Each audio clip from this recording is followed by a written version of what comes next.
that 14-0 run that Elon had to take the lead. What do you take from that run, and what do you want them to take from it? Well, I think there's a lot to learn from the entire game. I think it's an opportunity to grow and get better in a number of different areas on both ends of the floor. So it's the first game of the season, and there are things that I was really proud of that I thought the team did really well and did at a high level. And there's things that we've got to improve on. And we feel very fortunate and to be able to pull away.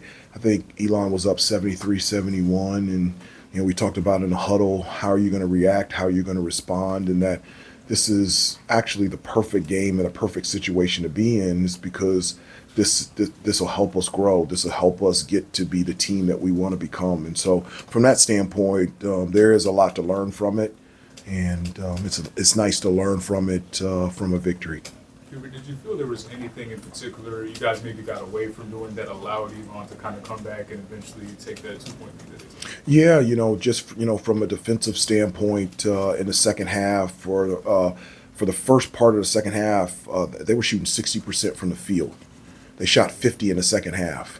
So I've been straightforward, clear, and direct about, for us to be the best team that we can possibly become, we've got to be a great defensive team, and allowing a team to shoot 50 to 60% in the second half is just not going to get it done.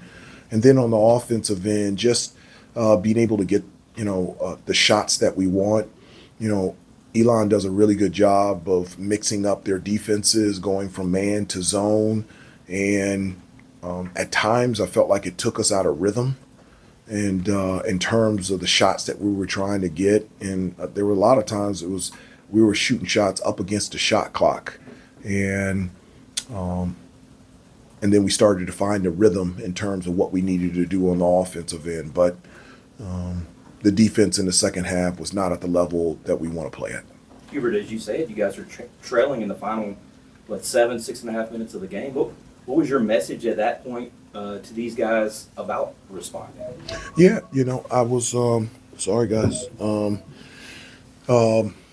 I did exactly say that in the huddle. I said, I'm glad that we're in this situation. I said, we're going to be in this situation a number of times, and we've talked about at practice how we're going to react, how we're going to respond. And you said from a defensive standpoint, we have to be sound and disciplined. We've got to get stops. We got to finish the defensive possession with gang rebounding. And then on the offensive end, you got to take care of the basketball, and we got to get shots and get the shots to the guys that can make shots. And I thought we were really intentional about doing that. I think we went on an 11-0 run, and from that standpoint, for the first game, there's a lot to learn. We've gone on the road at Memphis, we've played here at home, and now we play against a really good Elon team, and we're down by 2 with 7 minutes to go. There's a lot to learn from and to be encouraged about how we've responded in those situations. How important was it to have a player like R.J. Davis? You're down by 2. Very important. What I'm saying is you have a player you're down by 2, and then you have that leader like R.J. Davis that really just takes the reign. He had been cold for most of the day on the field, shooting things like only shot 3 field goals, made 3 field goals. So how important was that at that moment to have him step up and have the energy, his energy just permeate through the entire team? Well, in those situations, you need guys to be able to step up. It's not just from points, it's also energy, effort plays. I mentioned before Jay Wash and Elliot's diving on the loose ball, getting defensive stops and rebounds. There's a number of ways that you can make impactful plays in order to help your team be successful. Obviously, having RJ, a fifth-year senior, first-team All-American, in those situations, that's nice to have as a coach, and it's nice to have as players out there on the floor. It's nothing new for him. He's somebody that has always stepped up throughout his entire career, and he was able to do that tonight. First possession of the game, Elliot knocks down that 3. Was that designed for him? And then he made 3 out of 4, I think, on the night. A new career high. Said he worked on it a lot in the offseason. Have you seen that kind of improvement from him? Yeah, I have. He worked extremely hard over the summer. In terms of his shot, he was a really good shooter last year.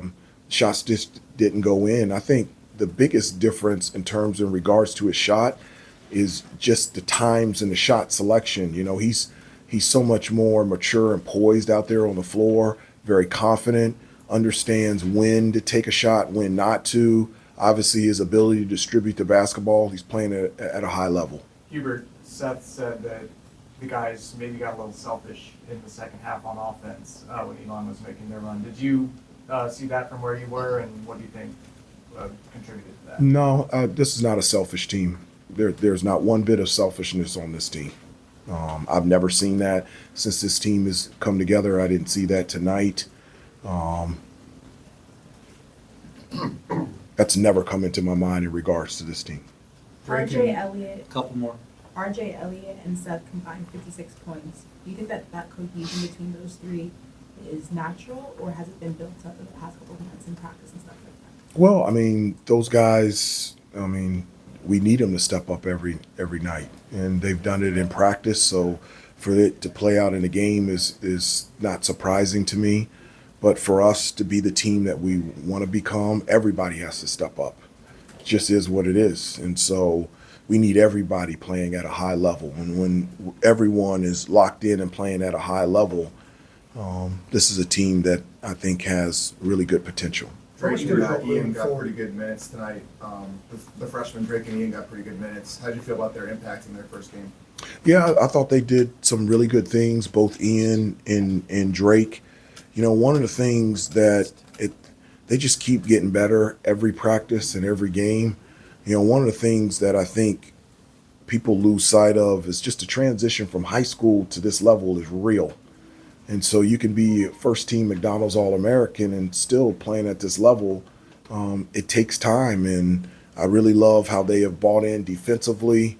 They do a good job, not particularly on the stat sheet, but they do a really good job of rebounding the basketball. And then on the offensive end, you know, they can create and make shots. And so they're going to play a ton of minutes this year. We need them to step up and be big, and I'm so glad that they're here. Last two, Andrew and Adam. How much does seeing that much zone this early in the year, especially with a dude like they had in the middle of it, help you guys moving forward? No, that really helps. You know, again, their ability to switch defenses from man to zone and then have a 7-4 center right there in the middle, that causes problems. And so that's why I say this is a great learning experience for us, because people are going to play zone. We're going to play against teams that have tremendous size. And so we're going to have to rebound. We're going to have to dominate points in the paint. We're going to have to be efficient, whether they play man or zone.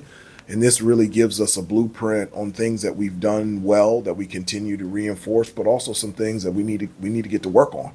And so I'm really excited about working at that and looking at what we need to improve. Last one, Adam, just a reminder, we'll be back here on Wednesday at 2:30, so. Hubert, talking to Jaylen Withers tonight, he said it meant something to him to earn the starting nod, you know, to open the season. What have you seen from him of late? He said maybe, you know, he has to do it through defense to maybe get some more playing time. What have you seen from him from late that had him out there as a starter tonight? Well, I mean, you know, coming off the bench starting, that's not something that I think about. You know, I never thought about it as a player, and I don't really think about it as a coach. But what Jay Witt has done really well early in the season is being consistent. I've said this, you know, he's our most athletic, most versatile big, you know, from a defensive standpoint. He could guard 1 through 5. Offensively, his ability to be able to attack the basket, you know, and those are things that I want him to continue to work on. He had, you know, 0 free throw attempts. I think he can live at the free throw line the way that he can attack the basket. And so he's been really good for us. He's huge. And, you know, him, you know, obviously the experience is big for us, been in those situations, playing at the highest level. And so I've been really happy with Jay Witt and how he's played thus far. Thanks, everybody. Thanks, Yep. Coach.